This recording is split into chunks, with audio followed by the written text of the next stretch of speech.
খালটা সরাসরি গুমতি নদীর সাথে। গত 2 দিনের বৃষ্টিতে আমাদের যে বাড়ির পাশে যে খাল আছে, খালের পানির কি অবস্থা দেখেন, যে পরিমাণ পানির স্রোত। আমি যখন 3-4 দিন আগে আইছিলো পানি আমার হাঁটুর নিচে ছিল এদিক দিয়ে, এখন গাঙ্গে ফেনা সাথে পানি। এখন এখানে কিন্তু বড় বড় মাছও আছে, বোয়াল গজার। এখন এদিক দিয়ে জাল মেলে এই বেলটা আগে চলতো, এখন এবার হয়তো 2-3 দিন হঠাৎ করে বৃষ্টি হওয়ার কারণে বেলটা ঠিক করতে পারে নাই। আর ওই উঠেছে গাঙ্গের ওই পাশ আর এদিক দিয়ে। আর এদিক তো ধানের অবস্থা খুব খারাপ। যাদের ধানগুলো এই 2-3 দিনের বৃষ্টিতে একবারে ধানগুলো হতালেছে, এই ধান থেকে কোনো রকম ফসল পাওয়া সম্ভব নেই। যে অবস্থা ধানগুলোর, এখান থেকে কোনো ফসল পাওয়া সম্ভব নেই। এখানে আগে আমরা অনেক সময় প্রায় সময় কাটাতাম এই ঢোল।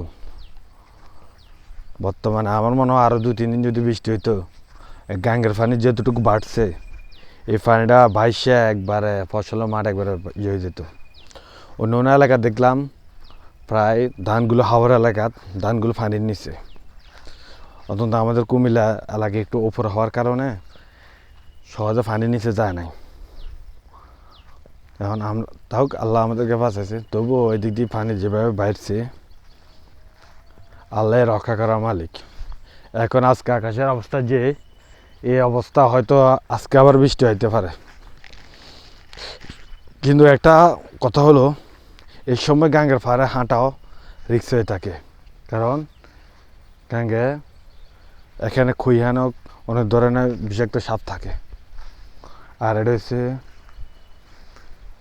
মাছ ধরার জাল, এটার ভিতরে মাছ থাকে।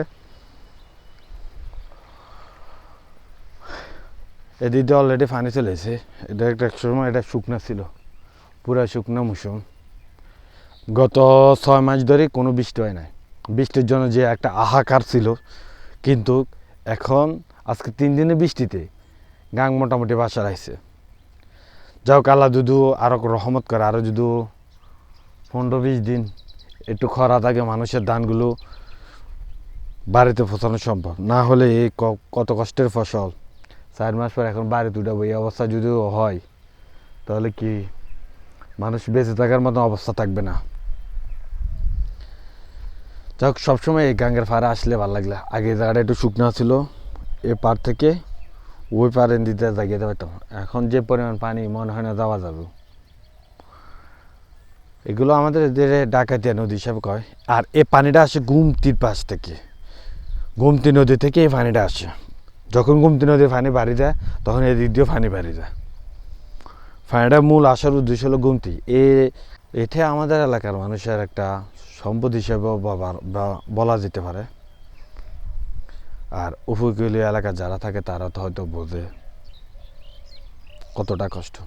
আসলে দিন শেষে আপনি যখন এইসব পরিবেশে আসবেন, বসবেন, সময় কাটাবেন, খুব ভালো লাগবে। এখন এদিক দিয়ে মানুষ যারা সবাই ব্যস্ত শুধু ধান নিয়ে, এখন অন্য কিছু নেই। আর যদি এখন ধানের সিজন না থাকতো, এখন আমরা দেখতাম এখানে যে পরিমাণ মানুষ জাল মারতো, জাল মারে মাছ ধরতো,